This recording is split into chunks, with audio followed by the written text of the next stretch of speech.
You know, even just 20 years ago, every city person was connected to a farmer somehow, whether it be their great-great-uncle or this or that. Someone had a connection to a farmer somehow, but now we're so disconnected from our farmers. A lot of people don't even know where their food comes from. Like, you ask kids now, like, where's your milk come from? And they say, oh, a carton in the shelf. It's like, no, it comes from a cow. And they're like, what do you mean, a cow? We teach our kids that, you know, we respect the animal and it's made a sacrifice so that we can live. A lot of things die and a lot of things live. They grow up with a different understanding of life and death. Yeah. The making of the film is the easy part, but finding the finance and the marketing is probably the hardest part. And then we had some money to start with and we got the movie started thinking, oh, this is what's going to cost us. And then, yeah, as you said, like halfway through filming, we were like, crap, we've run out of money. We went to a few at the start to get into cinema, and like some of the things they'd say is like, oh, no one cares about farmers, no one wants to see a film about farmers. And then I thought, okay, well, if you're not going to distribute it, then I'm going to do it myself.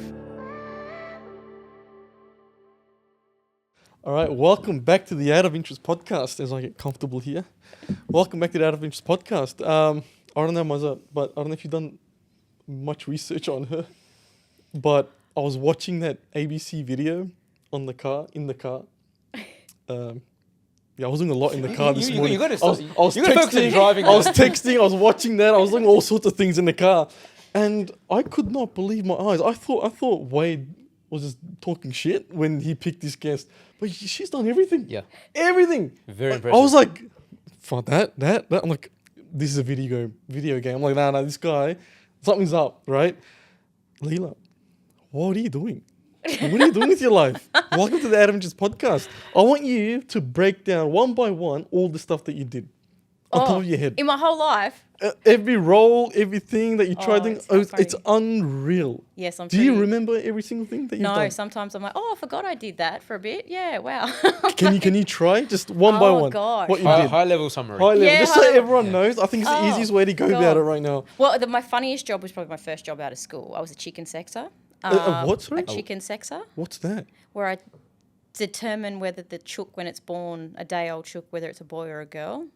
That's a job. That's a job. Yeah, like a full-time job. Yeah, yep. It was. How do you tell?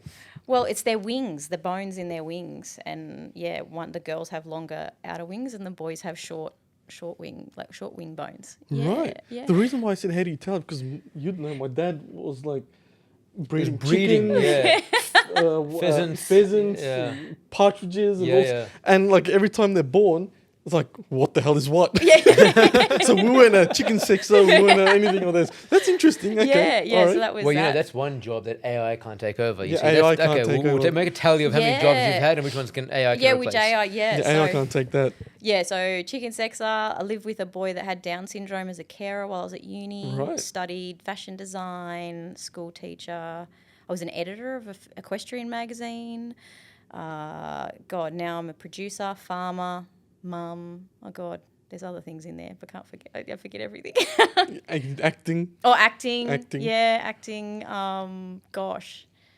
Yeah, mental health charity. We started a mental health charity. Gosh. You put me on the spot. I don't know.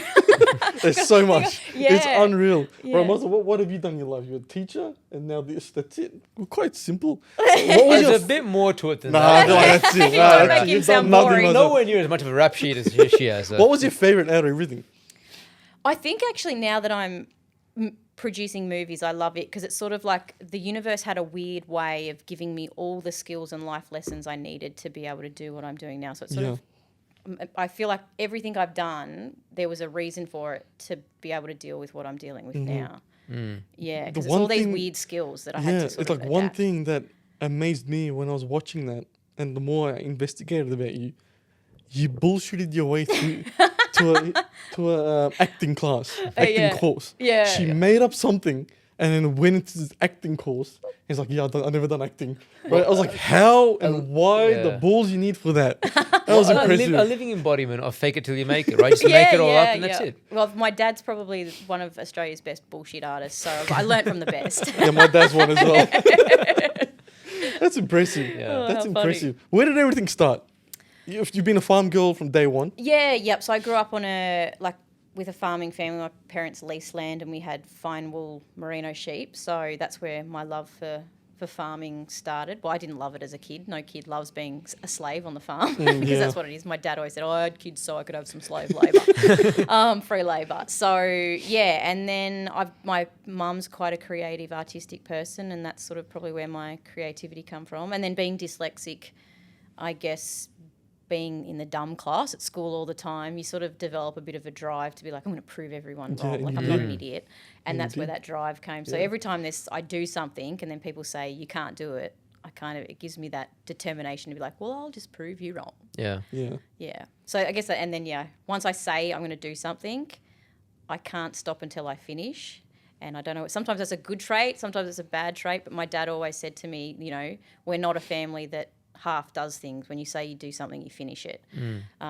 So yeah, now whenever I start something, I'm like, crap, now I've got to keep going. I can't stop until I finish it. And when I said I was going to make a movie, I'm like, wow, now I'm going to have to do it because I said I would. Yeah. That was impressive. The people that know me know that I've always wanted to like live on a farm. That's my dream. Something with massive acreage, because I love like shooting and hunting. I love it, right? Yeah. And over here, obviously, you need your land for it, or else you gotta like beg people, hey, can I please hunt on your land, right? Farmers, we go to farmers like you, like, hey man, do you have any pests? Right? Like I've always wanted to like live on a farm. Yeah. Do you still live on a farm? Because I'm very jealous of that. Yeah. How is it living on a farm? You open up the door, it's just massive space, no idiots around. Yeah, no, it's beautiful. I come to the city like once a week or once a fortnight, and I get my fix for a day, and then I'm like, get me out. I need to go home. And yeah, so we're on 3,000 acres. It's my husband's farm, and he's 6th generation. And yeah, my kids are definitely feral country kids or farm kids. They have no idea of noise level. We come to the city and they're like, I'm like, guys, we're in an apartment. You've got to keep the noise down. They just don't understand it because at home they're allowed to run around and scream and carry on. And it's a tough lifestyle. Like we're in drought at the moment, so it's pretty tough. We've got to sell off a lot of our stock, and we've got to have all the stock off the property by the middle of next month because we'll run out of feed. So that aspect of it's hard, but then for our kids growing up, it is the most beautiful lifestyle. Like they get to grow up with animals. Like at the moment we've got chickens running around the house. I'm like, oh my God, what am I doing? Like I've literally got these little chickens and they're running around the house and they think they're people. And you can't have that in the city. Or, you know, we've got like 7 dogs, cattle dogs and sheep dogs, and then we've got 1 house dog. And horses, you know, like I'm horse crazy. So you know, swimming in the dam on weekends and things. So yeah, it's a beautiful lifestyle for kids. Like my kids don't even have an iPad or a phone or anything, and they're How old are they? 9 and 7. Same as mine. Yeah. They don't have an iPad. No, they don't. How'd have you do one. that? Well, they just don't get one. An iPad. Well, they just don't get one because I'm like, if they're bored, I'm like, well, go outside and do something. Find something to do. That's nuts. Because they're safe. They can just go outside and run around and be feral. Wow. Where is the farm? Which area? So we're 20 minutes south of Ararat. South of Ararat. So Ararat's 2.5 hours west of Melbourne.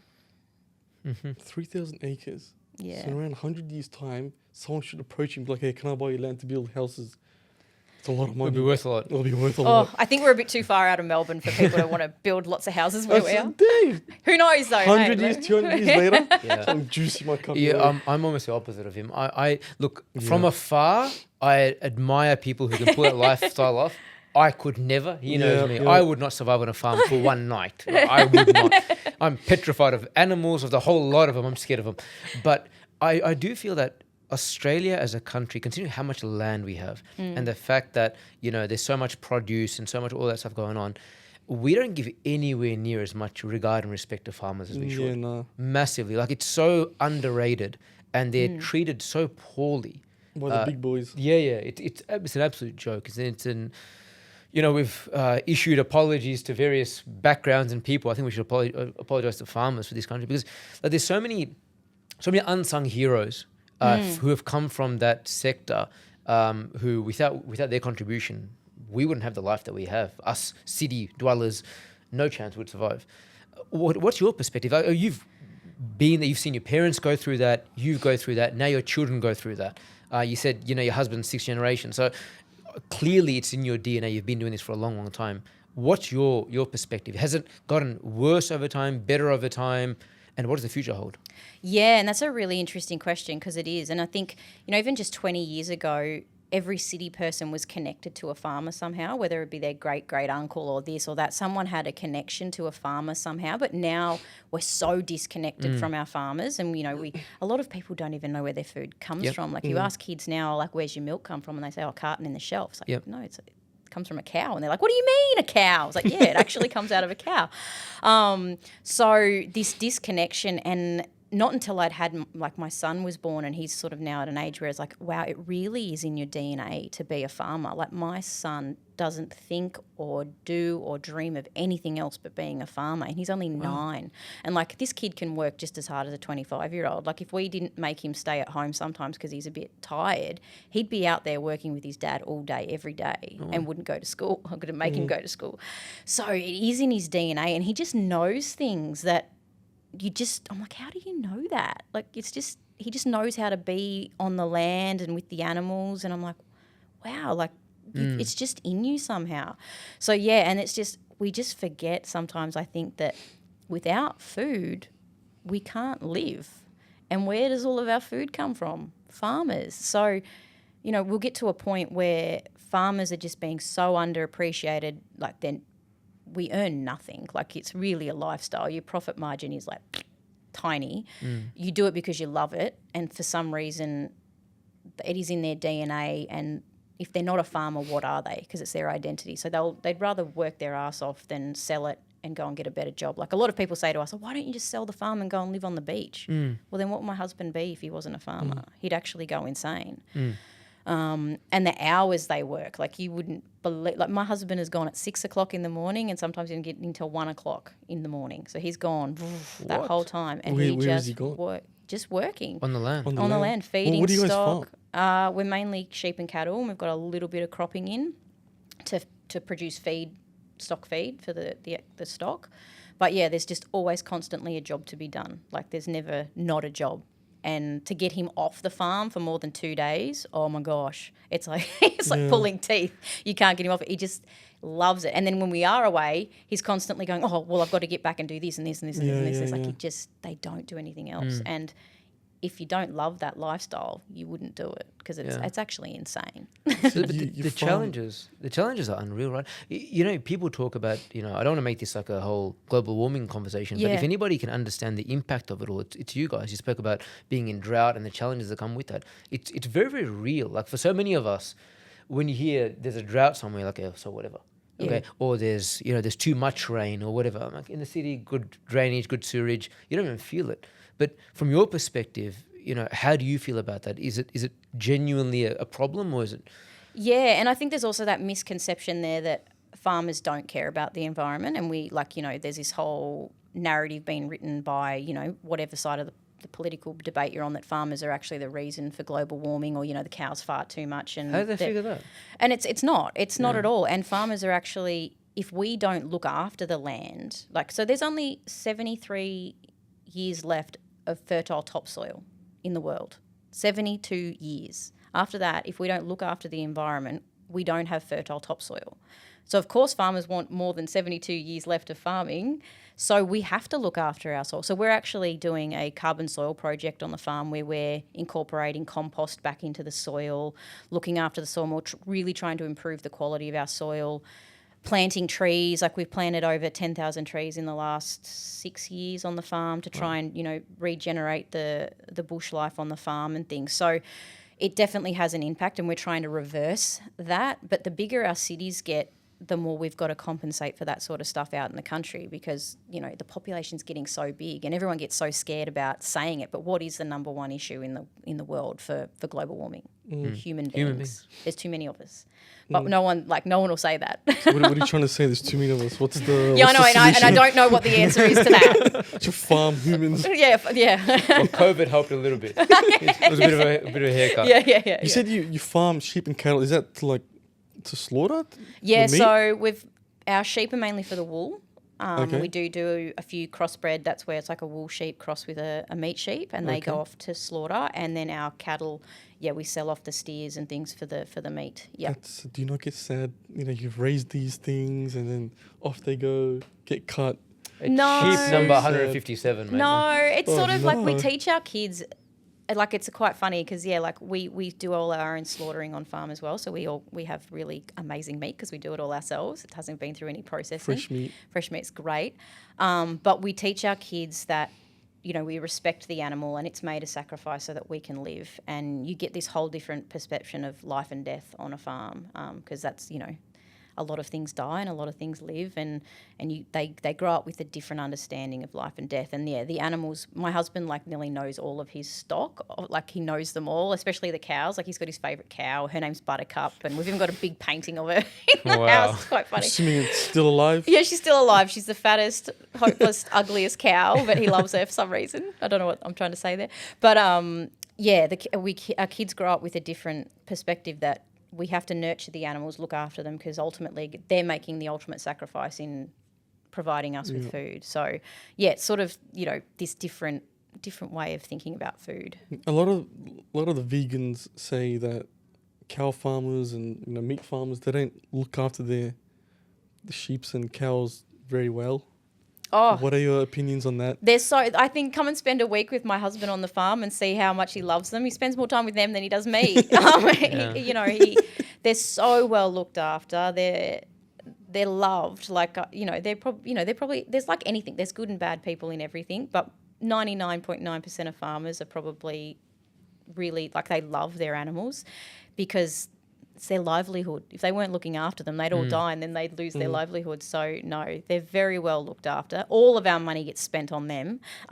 So, yeah, I think they just need to actually come and have a look for themselves rather than just believing mainstream media. Yeah. So, I think you touched on it earlier, but the economics of a farm is quite tough, isn't it?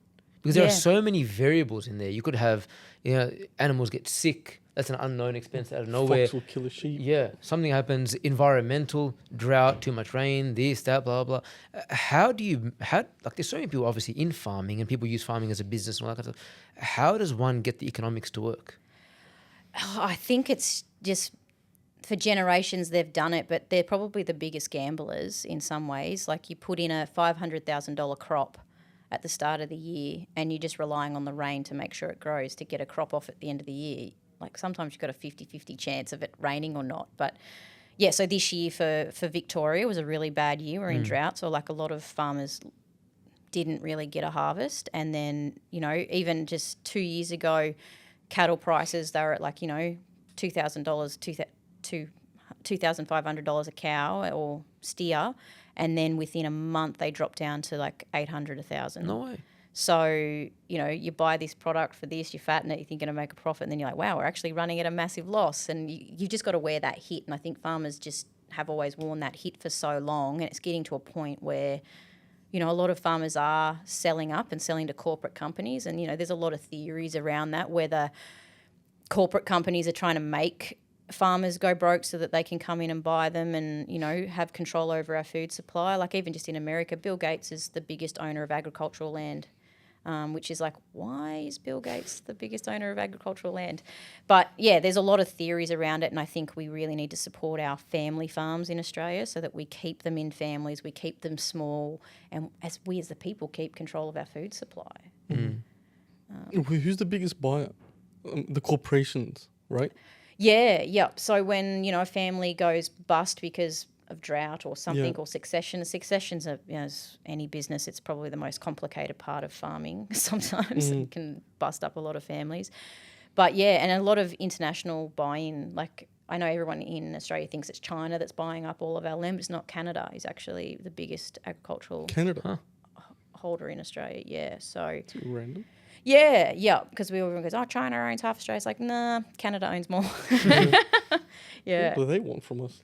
Well, it's the food security, because we're the biggest food bowl in the world. We've got the most fertile soil. You think we've only been here 100 years. We haven't flogged our soil for thousands and thousands of years. So we're food security. Yeah, we mentioned food security also. So we travel a lot to the Middle East for work and this and that, and that's a hot topic over there. You talk to the Saudis, you talk to all these guys, and every second sentence is, "You're from Australia, we need food security. You're from Australia, we need food security." And they're looking to make huge investments over here because they're in a desert. There's no chance of them ever growing their own ever. So they're saying, well, what's the alternative? And Australia is very, very attractive from that perspective as well. But I don't know, again, commercially what that looks like for domestic farmers and whether there's a form of partnership that can be arranged or whatever it is. They don't really strike me as people who are actually going to come and farm the land. Yeah, no. They're just going to It's bankroll gonna it. whip you. Yeah. But then people over here can still do the work and do all that kind of stuff. So, Yeah, well, and that's most of our food in Australia is exported. yeah. Like, you know, one farmer in Australia feeds 400 people a day.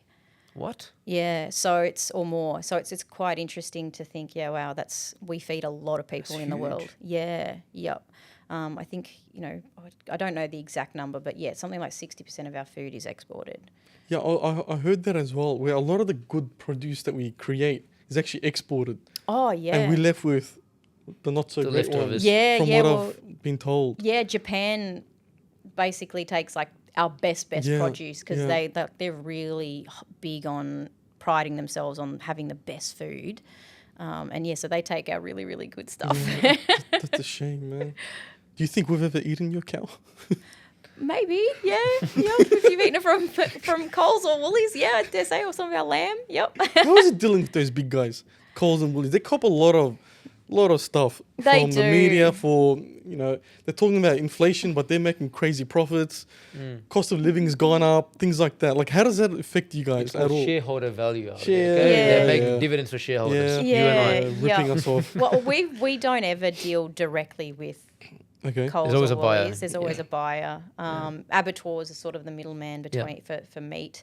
For our grain, it's a grain corp company that buy the grain and sell it on to wherever it needs to go. So there's a lot of middlemen between us and you guys It's as not a in the middle, consumer. it's like a quarterman at this point. Yeah, Bunch yeah. of quartermen. Yeah, it is. And like, you know, even if you knew a farmer, like we have a mobile butcher come to our farm and, you know, 'cause it's all certified, everything's got to be stamped, blah, blah, blah. It's got to go through all the securities.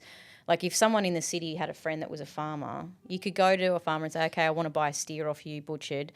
It would cost you like what? $2,000 for a whole cow to put in your freezer. That would last your whole family more than 12 months.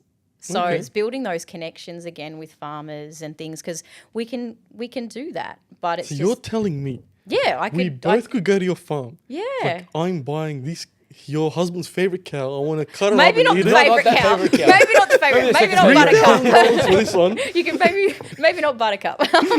Her meat would be pretty tough. She's getting a bit old.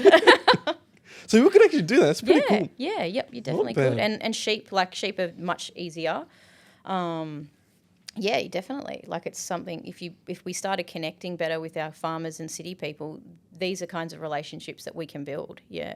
But you need to store that massive Yeah, cow like in a a couple of freezer for freezers, 12 man. months. I know, and you need the room to have a yeah, freezer. yeah, Because Yeah. we've got like 4 freezers at home. On the farmer topic, I wasn't going to bring this up, but I've been pushed to bring it up. I've been pushing myself to bring it up. Okay. Because when I was watching that ABC thing, something really stuck to me.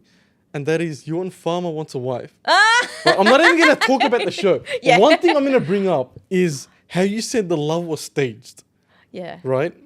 And I think you won at the end. Yeah. And then I think the next day everyone moved on or something. Yeah, yeah. Right? And that has traumatized me from retail. What is it called? These shows. Reality TV. Reality TV. That's traumatized. I'm going to think everything is fake. Yep. Right? Why?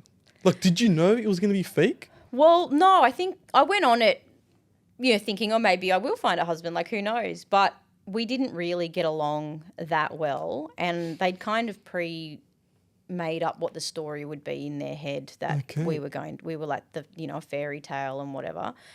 And yeah, I can honestly say it was probably one of the most emotionally traumatizing experiences of my life. Like, I don't think they should be allowed to make reality TV shows where people's feelings are involved because we are fragile. And I was only 21 when I was on that. So I was like really emotionally fragile and vulnerable and very impressionable. And I was a little country girl, like, God. So yeah, it was all kind of staged and we knew we were never going to end up together. I guess we both did what we were told. We were told that we had to make it look like a fairy tale happily ever after. Thank God social media wasn't around then. Yeah. We would have been crucified. Wow. They would have been like, you lied to us. Oh. Yeah. So thank God there's not a lot on social media and people can't find anything about it because it was sort of before. Facebook was just starting to become a thing then. So yeah, thank God that wasn't around. That's unreal because I watched 2 seasons of it back in the days. and like You actually watched I watched it. It was quite interesting because the farmers are usually like they're not. They're in a Strike me as different more of a dimension. Marvel kind of person, The man. farmers Watch your on the sci-fi. shows were like in a different dimension. They're like a lot more outback. Like they don't know what. Like they're weird. And I like the vibe. And the girls were usually like city girls, and then Yeah. the farmer guy doesn't know the modern day stuff. It was crazy, crazy dynamic. And to know that was all staged, and like, man, I'm heartbroken, man. Sorry, That's I crazy. ruined Wow. your story. That's crazy. But did you like at any point develop feelings for this guy, even though you knew it was fake? Well, it's quite bizarre because it can be quite an emotional journey that you go on. And at the start, like I first thought, nah, I don't think we've got a connection. And then you kind of get convinced that you do because we weren't allowed our phones or anything with us during filming. So then you're like, oh, maybe I do have feelings. And then it's just, it was quite a weird experience. And I'd never do it again. And when I have friends or people contact me to say, would they, what I think and would I recommend it to them, I always warn them that it was probably the most emotional traumatizing experience of my life, and go into it knowing who you are and sticking to who you are and your values. Like, don't let anyone sort of manipulate you into doing what you're not comfortable with. Yeah. Because they will try.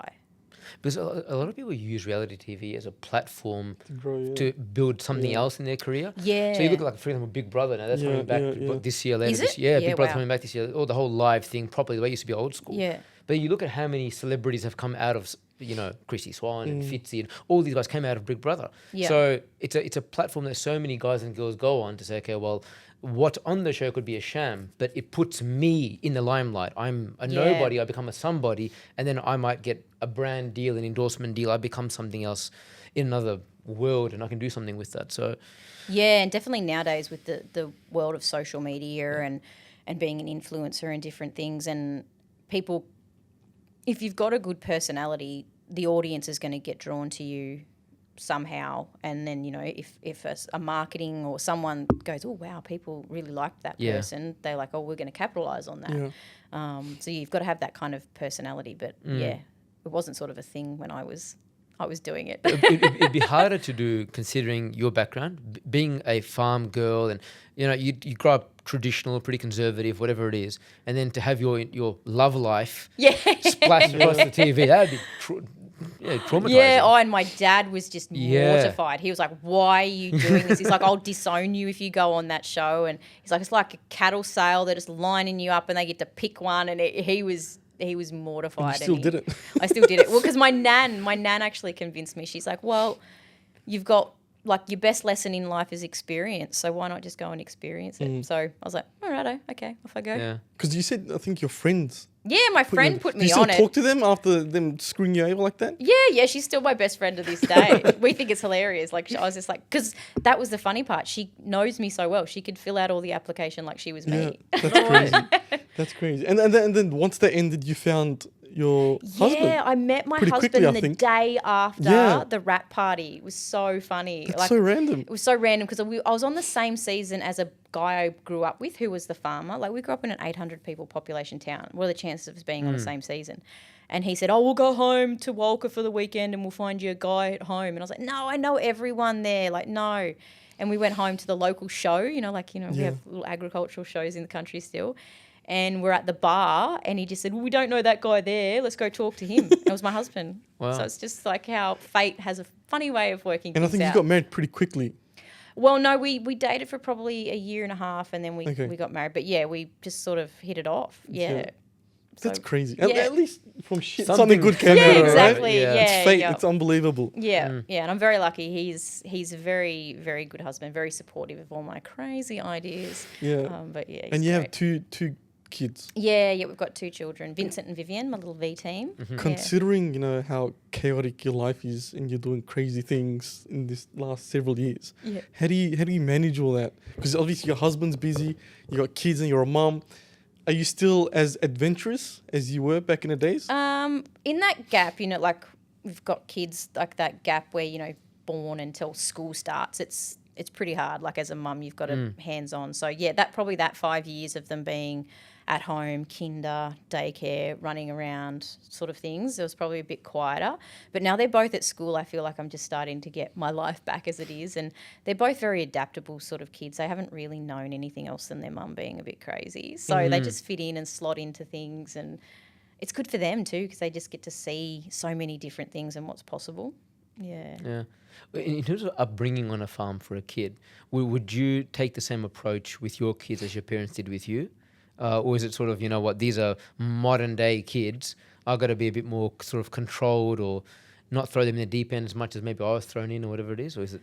No, I think I want them to be strong and adaptable, and I guess, you know, sometimes they might be in situations that some people might think are a bit, you know, bit dangerous. Like my son, God, he's 9 and my husband's got him, you know, driving the car already and different things. Like he can just, like he's like he's an 80-year-old man in a 9-year-old's body. Like it's a bit weird.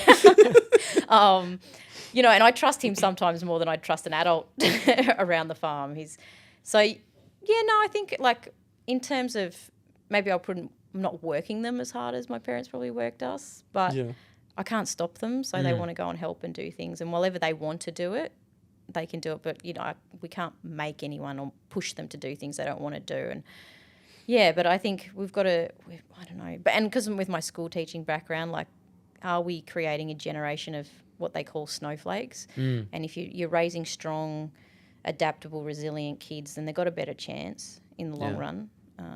So maybe I am a bit firm on them and harder, but you know, for me, manners go a long way, and I just hope that my kids go out into the world with good manners and respect. 100%. Like we talk about it a lot amongst ourselves, and the younger generation, the respect's not there, the discipline's not there. They're in a different dimension. It's unbelievable what the next generation looks like, and it's good to see that, you know, you're enforcing that into your kids. Because I have 2 daughters. He has 2 daughters, and like my 3-year-old, her favorite word is no.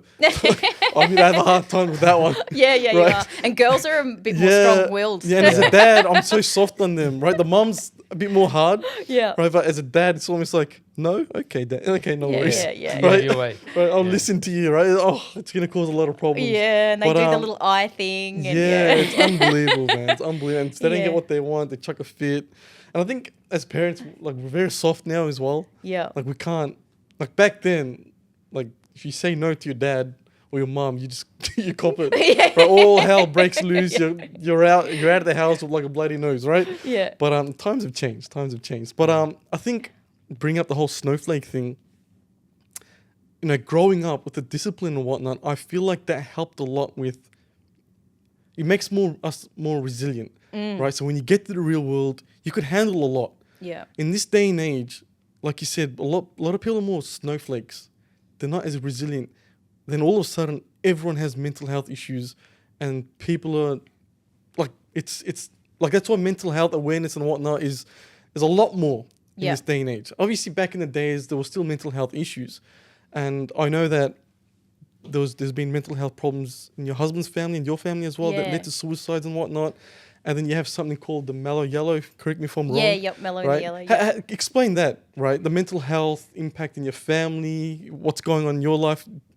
Did you have any mental health issues yourself? Yeah, I think, but we all do, don't we? We do. Yeah, in like one way or another. You're a bit weird if you haven't had a mental health sort of moment in your life 100%. or 100%. different things. But it's people say like, you know, but your mental health. I'm like, yeah, but I need those lows to know that if I pick myself up out of them, life is much better. And it's how, you know, we're all going to have a low. But what matters is how we get back up and we keep going. And, you know, my dad's suffered from depression and, you know, bipolar his whole life. And, you know, as a result, like I don't drink alcohol. My dad doesn't drink alcohol. And people are always like, why don't you drink? It's like, because I'm not the best version of myself when I drink, you know, and it's a poison, like you're putting in your body. And it's better, it's just better not to for my family. And my dad was always very open with his mental health and different things. And he said, you know, you've got to look after your head and what's going on. And for his era, like to talk about it was so taboo. But he was just so aware of himself, which is so weird for country men to be so aware of who they are and their mental state. And then, my husband's uncle took his life, probably, 8 years ago.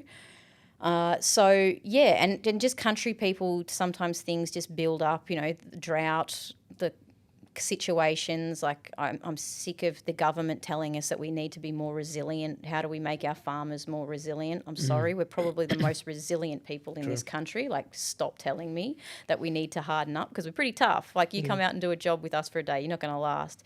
We need to be appreciated more.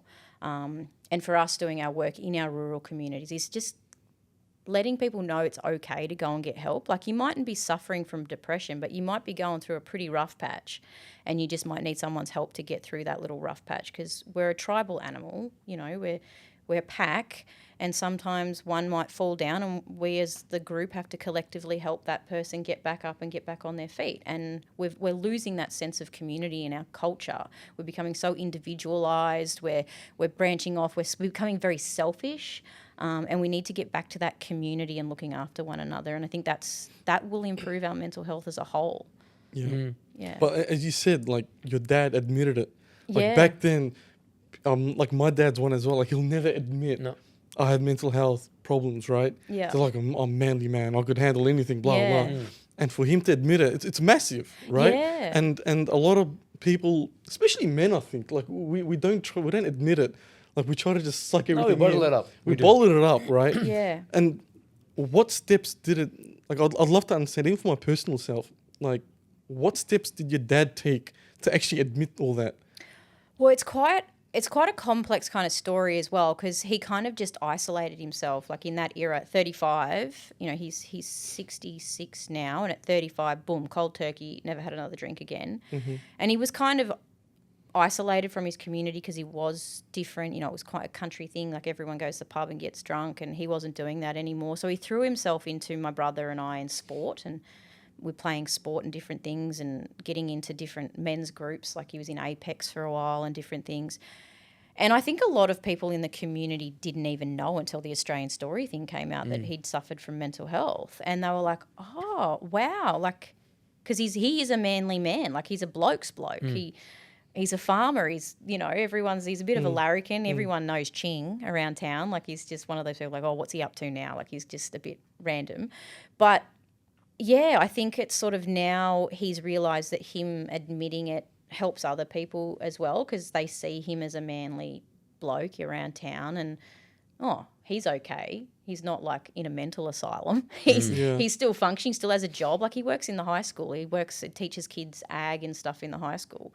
And he's just, so I think it's just that development. But like, it's a very touchy subject at the moment, but like, it'd be really tough to be a young man in society right now. Like, because like, what is their place? Like, I worry about raising my son as a gentleman.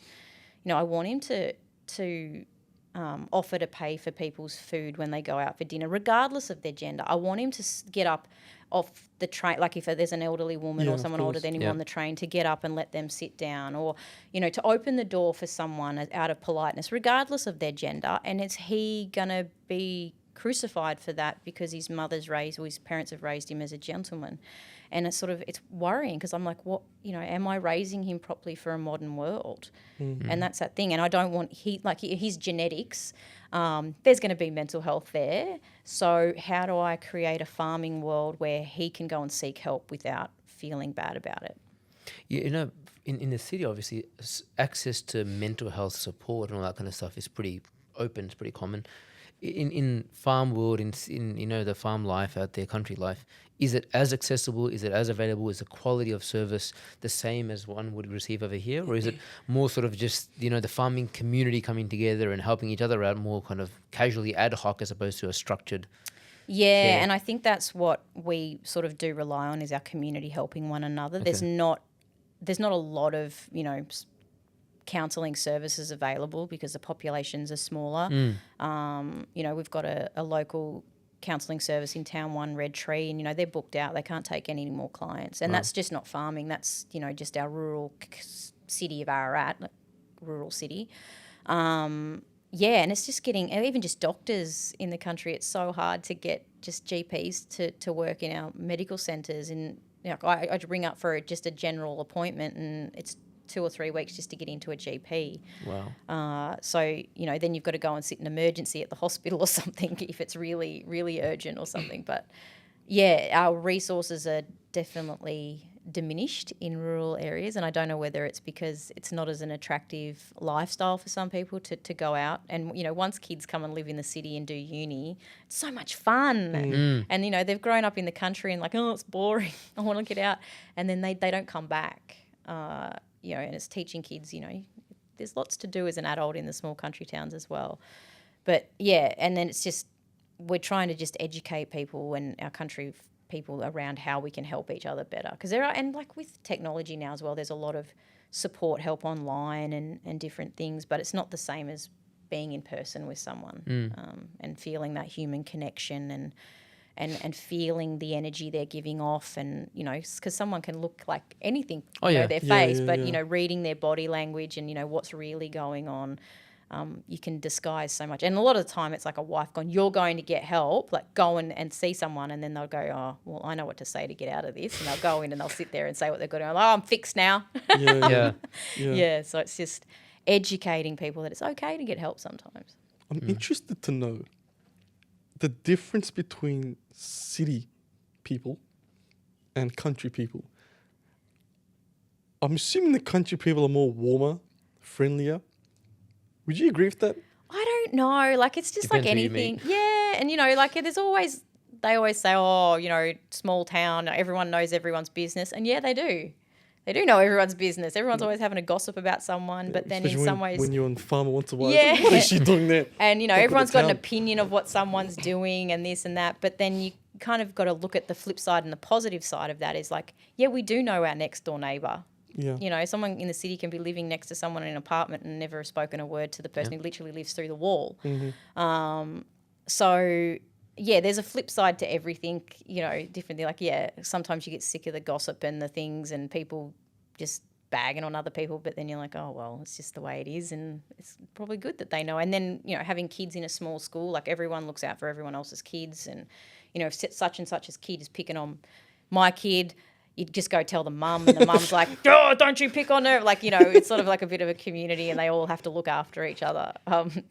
Bullying gets jumped on pretty quick. Yeah, I could imagine. Because you don't want your kid to be the bully. So you're like, oh, don't you be picking on other kids. Yeah, no, I see. How well do outsiders, or how well are they received? Like, let's say, for example, you've got this country town or whatever it is, and all of a sudden some random family moves in. Up. Yeah, and you're like, oh, these guys are...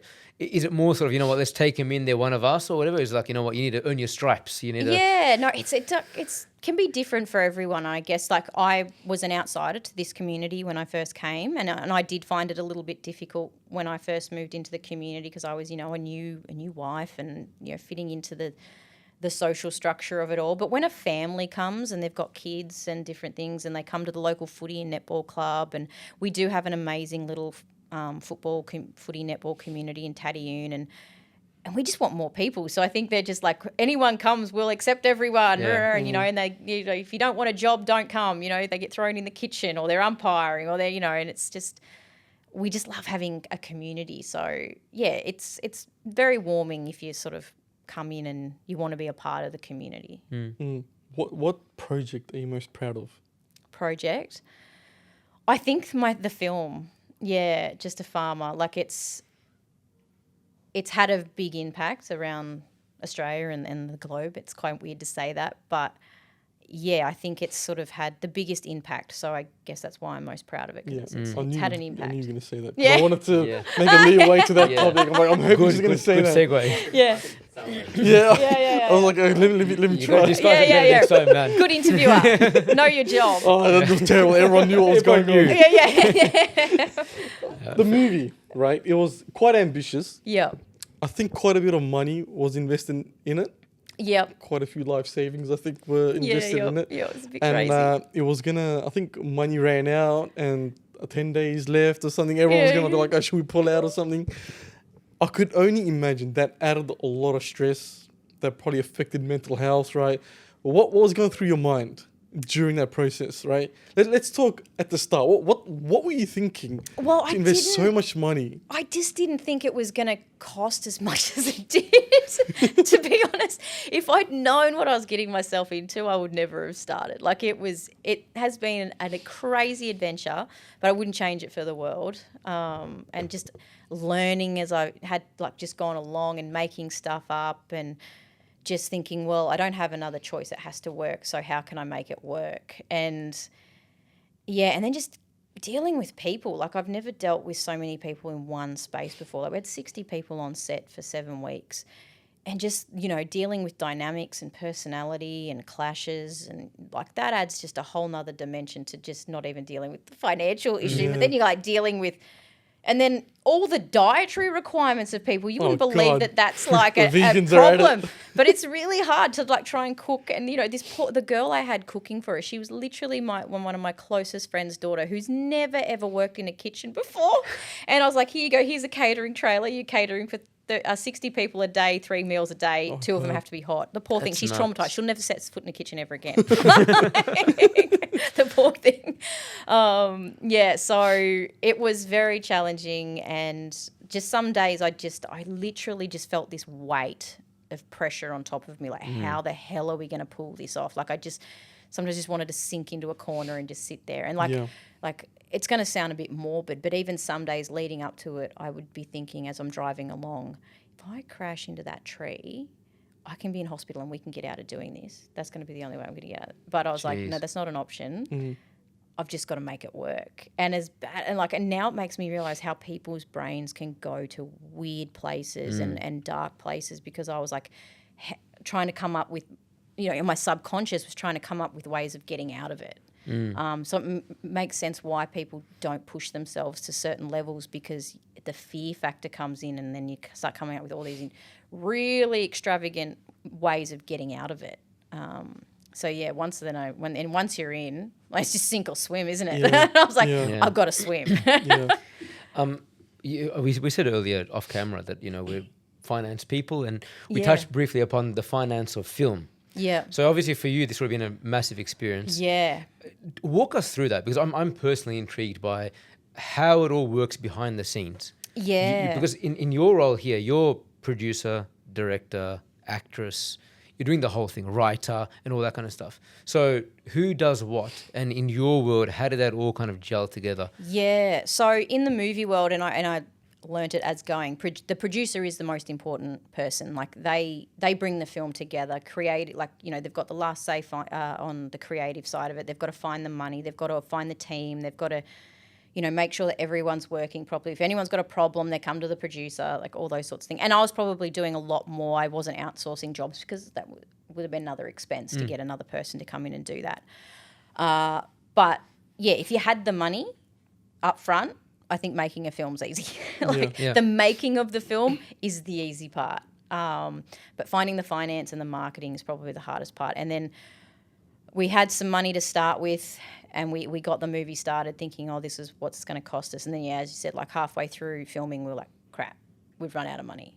And I think the fact that the reason why everyone was on the film was we cared about the topic and we cared about what we were doing and the impact we were having, and we made sure that everyone working on the film had that same ethos, that same, you know, goal. So when we went to them, and, you know, some of the girls were saying, oh, maybe we just won't tell anyone we've run out of money, and I'm like, we can't do that. Like, it's not the type of people we are. And my husband, being the person he is, he said, no, you call a meeting, everyone's meeting in the marquee this afternoon, I'm going to tell everyone the truth.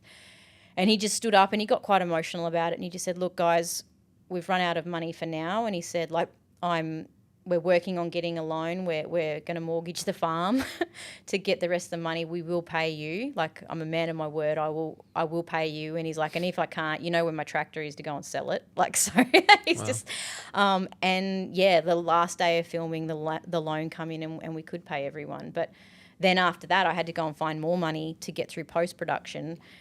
And I just sort of went everywhere and just lost all shame in asking people, because I really believed in the message. And that's why I say to, like, people say, oh, what would you say to young producers? Like, if your heart's not in it, don't start. Yeah. Because if I didn't believe in what we were doing, I would have given up for sure. So we were 1 week out. Well, we were going into the premiere, and I didn't have enough money to pay for the music rights.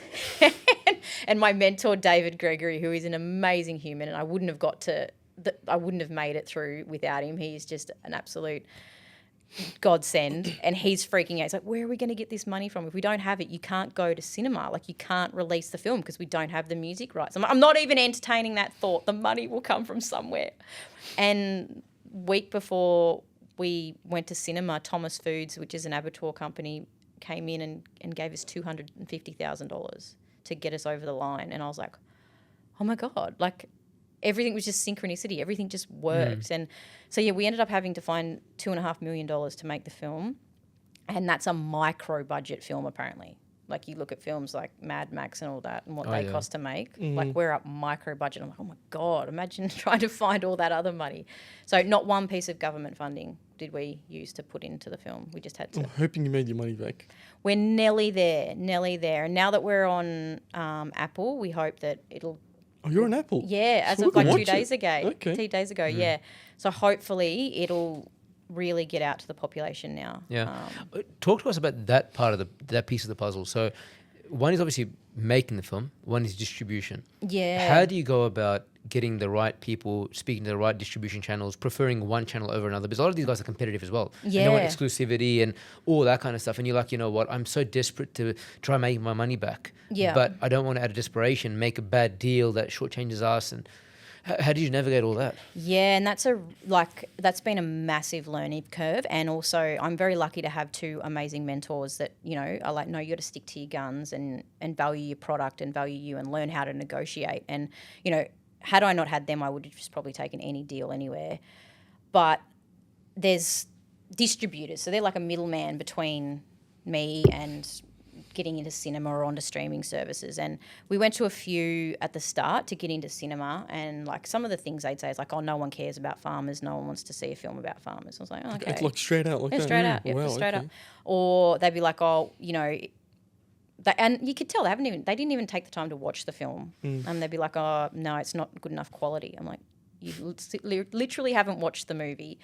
And then I thought, okay, well, if you're not going to distribute it, then I'm going to do it myself. So I literally rang every cinema in the country and got it into cinemas myself. So I got it into 80 cinemas across the country, and we did really well considering we were given 10 a.m. time slots or whatever, but normally a producer can't do that. But it's the message. Everyone was like, this is really a worthwhile film, blah, blah, blah. And they supported us. The actual cinemas supported us. The distributors didn't. And then after cinema, you're like, okay, now how do I get it onto a streaming platform? And then no streamers would take us, so we built our own streaming platform. It's a bit clunky and it's hard to navigate, but we did it ourselves because we're like, how are we we get it out there? And now, yeah, and then sort of once it gets momentum and people start talking and then they'll take us seriously. You know, like we've won awards overseas, and overseas is taking it seriously internationally, but Australia wouldn't. And now that we're in the actors next week, the actor awards and different things, people are starting to come on board and different things. And I got an offer a few weeks ago from a streaming platform, and it was $80,000 for 3 years exclusive to their channel, and they would pay me installments over the next 3 years. And I was like, it's a $2.5 million film, and you want it for 3 years exclusive, so I can't have it anywhere else. No. Yeah. I was like, sorry, see you later. Stan would do. That's a real well, I lowball. won't say who it was. It wasn't Stan. But I was just like, no, like we need to start valuing the artist, the producers, the people making the films, because they're taking the risk. But they like try and say that they're the ones taking the risk. It's like, no, you're not. You've got people subscribing to your channel. Like you hold the power. We need to shift that power dynamic. So it's if I'm the first producer to stand up and say no, then I'll be that person. And hopefully we can, you know, get a group together where we just all start going, no, we need to. And that's what farmers need to do too. As I was saying before, you know, like streaming platforms and distributors are almost the Coles and Woolies of the film industry. They sort of take no risk, but they'll take anything at a cheap price and sell it for, you know, God, way over and make the consumers pay for it. From your experience, did you feel at any point in time that it was a disadvantage doing this in Australia compared to overseas? Would it have been cheaper over there? Would you have gotten more support over there? Because you tend to find that there are certain markets globally where the production of movies, small films, whatever it is, films, is a lot more common. And it seems to be a lot more structured and probably easier to take to market than it is over here. Probably taking it to market would have been, you've got such a bigger population overseas to take it to market. They say, like, a lot of film producers have said to me, why would you make a film that's catered to an Australian market when the Australian population is literally the population of LA? Like, fair point. Yeah, I was like, well, someone could have told me that before I started. But making the film, I don't think I could have done it cheaper because it's all filmed on our farm. Locals chipped in. It was all my friends and family, like, doing all the jobs, those sorts of things. I wouldn't have got that anywhere else. And it was about an Australian farm. And it's a universal story because farmers all over the world are going through exactly the same thing. Like, a farmer dies by suicide every 10 days in Australia. When I was doing some research on other countries, India, a person who works in the agricultural sector, in farming, or works on a farm, one takes their life every hour. Jeez. And you're like, oh my goodness, that is disgusting. Like, I know their population is much bigger than ours, but someone every hour, it's mind-blowing. So those countries, I really think the film will resonate with them because they also are going through the same thing. Or in England and Ireland, Canada, America is going through the same thing. So yeah, marketing it would be much easier than trying to do it in Australia. But we're starting to break some ice in Australia with getting it out there. Yeah. Do you think that Australia embraced it? I feel like from what you're saying, Australia didn't really embrace the what industry. The film industry didn't really embrace it. Yeah, and maybe because they didn't know about it. Maybe because we did. Like, everyone says, know your target audience, know your target audience. And I was like, oh, yeah, whatever. You really need to know your target audience. And my target audience wasn't the film industry. My target audience was rural Australia. 25% of the Australian population, 7 million people. They were my target audience. And I know my target audience so well because I am my target audience. Yeah. So my audience has really supported it. The farming and agricultural world has supported the film so much. Like, we've got 50 community screenings coming up in the next 6 months. Whoops.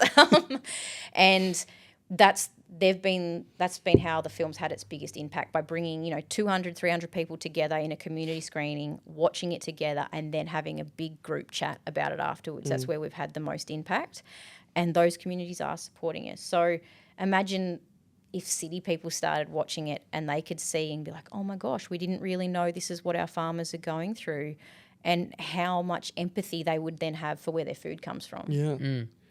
That's actually quite interesting because I'm going to watch it now that it's on Apple. Yeah. Because I think... Just have some tissues. You're the main actor, right? Actress. Yeah. How do you think you went in your role? I was very lucky to have some really good training. Like, Damien Walsh-Howling was my first acting coach. So he says, yes, it's probably good because I didn't come in with any bad habits from having no training. And then Simon Linden, my director, is an absolute creative genius, and I trusted him with everything. Like, he protected me. He kept me safe in some of the big scenes where I was quite vulnerable. So yeah, I'm very lucky that I had some very good coaching. And Miranda Harcourt, who is amazing, and she's Nicole Kidman's acting coach. They don't have your photo lucky. there. Wow. I know, because I'm not big enough yet. No one knows me. No, photo, look Yeah, at no, that. it's just LM. Yeah, LM. That's an insult. It is. Can you go back to them and fix their game up? What is that? I don't know. How do you contact Google? I don't know. Hey, I have one last question. Yes. All right, one last question from my side. Now, obviously, this is a different type of question. I think we need an answer for this. Okay. Directly from someone that understands cows. Oh, cows. Right? Oh my god. Oh, God, what? You're not going to Leave ask the me the cows question I alone, think man. you're going to ask Well, me. this is a Okay. simple question. Oh, Don't worry about it. yeah. A lot of people, when they go to a steakhouse, people get their meat well done. Now, is that a complete waste of a cow? Oh. Having their meat well done. And how do you have your meat cooked? I like mine medium rare Okay. because I personally like juicy meat. Yeah. But yeah, it just all depends on the person. But I just, I think it's sometimes a political answer. well, no, I think well done is like you've charred it. You may as well eat a bit of cardboard. Yeah, the flavor goes, I feel like. Yeah. And and even my husband gets angry at the kids when they whack heaps of tomato sauce on it, and he's like, no. Yeah. And hopefully it's a phase they grow out of because they're just going through that stage of putting tomato sauce on everything. Yeah. So, yeah, I think, no, medium rare, more on the rare side. But then some people eat it like rare. Yeah. And I just don't know how you could do that either. So, I don't know. Yeah. How do you usually get yours? Medium well. But it sort of depends on the cut as well. Well, and then the chef, like they've all got different. That's a big one. Yeah, like someone's medium rare might be medium for that chef. Yeah, like I agree. Yeah. Or what kind of plate they're cooking on. I thought you were going to ask me, is cow tipping a thing? Cow what? Tipping. What's that? Where like country people think it's funny to tell city people that we go cow tipping in the middle of the night. So when the cows are asleep because they sleep standing up, you can go and like push them over in their sleep. And it's not a thing. You can't actually do it. But city people, when you tell them to do it, they think it's a thing, and then they go up and try and push the cow over in its sleep, and they get a bit of a shock. So, I'm more shocked at the fact they sleep standing up. Yeah. What did you think, Sherlock? Don't act like you know, Mel. Don't act like you know, Mel. No, don't act like... Wait, did you know that? Oh, come on. Horses sleep This is why you standing go to up. school, kiddo. Yeah. You bludgeon off classes. Man. Seriously. Wow. No, cows. I had no idea. Watch the caption of this podcast. Is cow tipping a thing? Okay. That's what it's going to be. That's what we got out of this entire discussion. I had one last question. Yeah. In terms of the movie, I love the fact that you had the audacity to go out there and challenge all this. So kudos to you for that. Did you have an inspiration going into it all in terms of you'd seen a feature film somewhere or you'd seen somebody else's work and said, look, you know what, if they can do it or if this is a product that can have this impact, well, I'm going to mirror off this? Or was it just sort of clean slate, here's an idea, I'm going to make it happen? Yeah, and I think growing up being dyslexic, I wasn't a big reader. I didn't read a lot of books, one, because it was virtually impossible. I love audiobooks now. I wish they were around when I was a kid. But so I watched so many movies and I loved them. And growing up, movies, like when we were kids, movies were inspiring and they sort of made you like want to be a better person. They meant something. Yeah, and I just thought, imagine like being able to make movies that had that same impact on other people, like it changed them in some way to be a better person, or telling stories about just like inspiring, amazing human beings that have done good in the world. Like I kind of think in Australia we glorify criminals a little bit too much in our film and TV. We have some really incredible people in this country. Why aren't we telling their stories? And movies are forever. Like this movie's going to outlive us. Why don't we want our history to be films of amazing people? So I just thought, you know what, if we can make stories that reflect what's really happening, like this will be a staple in history, hopefully, and hopefully in 20 years' time this won't be a problem, but people can look back at it and go, these people made a movie about an issue in the early 2000s and now we've been able to rectify it. Yeah. Okay. So just, wanting to do something good in the world, I guess. Yeah. It's good. It's amazing. Two very different last questions. Yeah. Well, you learned something today about cow tipping. Oh, that's unbelievable. I'm more shocked that, again, I'm still more shocked that they sleep standing up. But, hey, look, thank you so much for coming on. No, thank really you. do appreciate it. Different topic. It was completely different. Never had a farmer on the pod. That's great. And also, I still want to live on a farm as well. I know you don't, but like... well, hopefully you're a better shot with a gun than my husband. Poor thing, I hopeless. love it. I love shooting. Where did you get into shooting then? When I was like 8 years old. How? Because my dad is an ex-cop, right? So he grew up with guns. Yeah. So he's always had that fascination of guns, blah, blah. And I've seen that, right, growing up. And then he got me nice, young and early into shooting. Yeah. And, we have a whole bunch of guns. We just like to go shoot at the farm, my brother-in-law's farm. Yeah. I'm just thankful my sister married someone with a farm, so I don't have to beg anyone anymore. So I just get the key, give it. You married my sister, give me the key. I'm going. Well, you need to go on a Northern Territory trip or something. Yeah. That's actually on the bucket list. Go there, shoot some big stuff. Yeah. But yeah, that's how it came about. Yeah, good. But yeah, other than that, thank you so much for coming on. Really It's a do pleasure. appreciate it. Yep. I'm gonna watch the movie. Yeah. Maybe Definitely. tonight over the weekend. Yep. Actually, I might watch it on the flight to Bahrain. Yeah. Download it, Download it. pre-download it, watch Yeah. it there. Where are you going? Bahrain. Where's that? Where's that? That's a Maza? separate podcast. It's in the Middle East. Yeah, It's okay. next to Qatar, Okay. next to Saudi Arabia. Yeah. Oh, wow. It's a very small country. Yeah. It's probably the size of your farm. Not gonna lie, Yeah. it's so tiny. But yeah, look, thank you for coming. I wish No, you the thank best. you. Wish you the best. Hopefully you can make your money back on the movie. Yeah, and yep. hopefully me watching will add on to it We one way contribute or to it. another. Yeah, yep. But yeah, take care of yourself and thank you. And No, if you thank guys, you. Thank you. if you guys enjoy this podcast, give us a like, follow, comment. It means the world to us. And yeah, eat more cows. Watch the movie. Yeah. Watch the movie. Give a shout out to the movie and where they can find it one last yeah, time. well, I guess, yeah, if you want to watch the movie, it's on our website, justafarmermovie.com, or now on Apple On TV. So, yeah, you can watch it on there, which is pretty cool. All right, take care. Until the next time. Awesome. Thank you.